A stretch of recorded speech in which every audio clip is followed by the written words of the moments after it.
I'm going to say something controversial about the 100 men versus gorilla scenario. Not only is it very veilly thin sexism, which is letting me know a lot of these men I'm seeing respond to, it's like, okay, yeah, you're sexist. But not only that, the men would lose the majority of the time. But I actually would argue that women would have a much better chance of being able to beat it than men would. Tell me you never been punched in the face without telling me you never been punched in the face. You can just tell a person that never ever experienced any violence. Okay, so I 100% believe this. I think 100 humans in general would get curb stomped by the gorilla. Because there's so many logistical reasons why it would not be possible to carry out a coordinated attack against the gorilla under the parameters of the specific prompt. Most people are not recognizing that kicks and hits against a gorilla would hurt you more than it would hurt it. Like, kicking its skull would be like kicking a bowling ball. Any man who thinks that women would not have a better chance at this task is ignoring the fact that this prompt relies upon organization of mass numbers, and women have better organizational skills. Organization skills to take down a large animal is totally different than organization skills to put together a party. So when she's saying that women are more organized, it's more saying that women pay more attention to details. And it just so happened that men's brain don't pay attention to those kind of details, because those kind of details does not dictate what's going to happen in life. Whether when people come in and they see a purple rose or if they're going to see a red rose really doesn't matter. When a woman organizes the party, she's worrying about how it's going to look and all the details inside the party. When a man organizes that same party, he's going to make sure it's in a safe neighborhood and making sure people can get there and park correctly.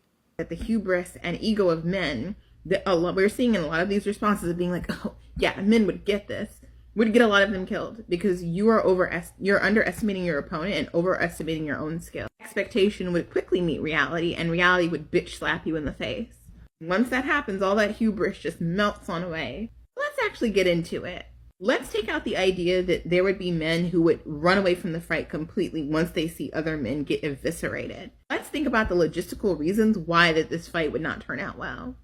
I saw one creator talk about one thing being a factor is like the randomization of ages. Not all of these men are going to be from the same age group. There's going to be different heights, different strengths, different fitness levels. A lot of y'all are going to get winded just running to the gorilla. But also, you have 100 men running towards a gorilla.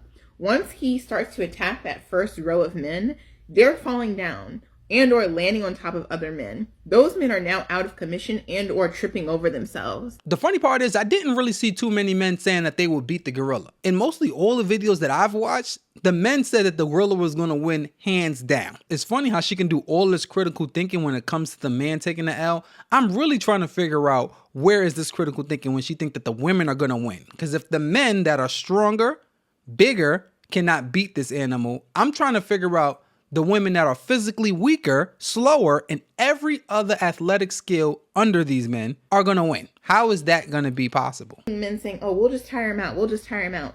To be able to successfully beat the gorilla, to unalive the gorilla, you have to not only tire him out, but then find a way to unalive him after you tired him out. In history, we've done this with tools. And like I said earlier, your bare hands or feet are not going to be very strong weapons against a gorilla.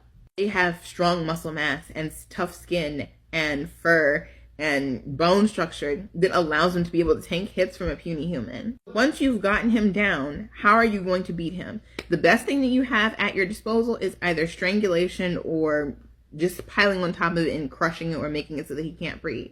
Again, this is where numbers come into play. Because you are going to lose a sizable amount of men, one from his attacks, two from getting trampled on top of by other men as they're running towards him. Some men are going to dip away out of fear, even if they don't disengage from the fight completely, but that hesitation will be enough for him to take out some. And very quickly, you have lost the amount of men that you would actually need to be able to, one, subdue him, but then two, also pile on top of him. Even if you were able to have a certain amount of people, the idea that you can easily grab around, like their arms are thick. So you're going to have to wrap your entire arm around his body, like his arms, just to be able to try to hold him down. Only so many men can. Somehow, some ways she forgot that women are much smaller and much weaker than men. So if this is going to be the difficulty of men, which I would 100% agree with, if this would be the hurdles that men would have to jump, then what hurdles would women have to jump in the same exact scenario with this gorilla? How on earth, if men cannot do this, can women do this? In order to say 100 women can beat a gorilla, you would have to be able to say 100 women can beat 100 men. So if 100 women can't beat 100 men in a fight, then 100 women is not going to be able to beat the gorilla. You would have to figure out how to do that. And in fact, I think a teenage boy can take out multiple grown women. No, it's not even a thing. I know for sure. A teenage boy can take out multiple grown women. Not 100, but multiple. If a teenage boy, human, can take out multiple women, that gorilla will have a field day with those women. In fact, a woman can't even take out a dog. And in the process of doing that, he can just throw you off. Again, all of this is predicated on the idea that some way you have the ability to be able to sync up with the other men to coordinate your attacks. What's most likely going to happen is that a bunch of the men are going to charge in at the same time, uncoordinated, and that in and of itself would not be enough to take him down. Which is why I say, at the end of the day, the women would have the best chance. We can communicate information with each other just by looking at each other. I think that women would have better coordination skills as a group that would allow us to even have a little bit of a leg up when it comes to the attack. Do I still think that humans would be able to beat 100 humans would be able to beat a gorilla reliably? Absolutely not. But I think we would have better organization skills. I think regardless of the fact, it's just really interesting how it proves the point that this is rooted in misogyny from the responses that I'm getting to that original video. I don't think it's rooted in misogyny. I think it's rooted in common sense. If she actually thinks that women can organize better than men, then there will be some type of civilization, some type of area where it's predominantly women living without the help of men. It's going to be very hard for women to even manipulate the surroundings of the world, nevertheless, do it without the help of men. And this is not to say that one side is just better than the other side. But when it comes to physical tasks, yeah, I'm going to say that. It's a big reason why the WNBA doesn't do as good as the NBA. It's not misogyny. It's just that if you're looking for somebody to jump high, dribble fast, slam balls inside of a damn net, if you're looking for that type of action, you're going to go for the best. And although they are doing the same exact thing, shooting the ball, putting the ball through their legs, it's 10 times more exciting when men do it. And this is not because men say so, because half the population is women. In fact, there are more women than men.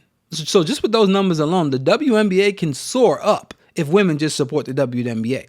But even they know it is not as exciting as the NBA. If this had anything to do with just thought process, then we can argue if 100 men will be better than 100 women. Because at that time, the playing field is level. But when it comes to something physical, it's crazy that we live in a world today that is so civilized that people think that women can beat something physically that the same amount of men cannot beat. That's stupid.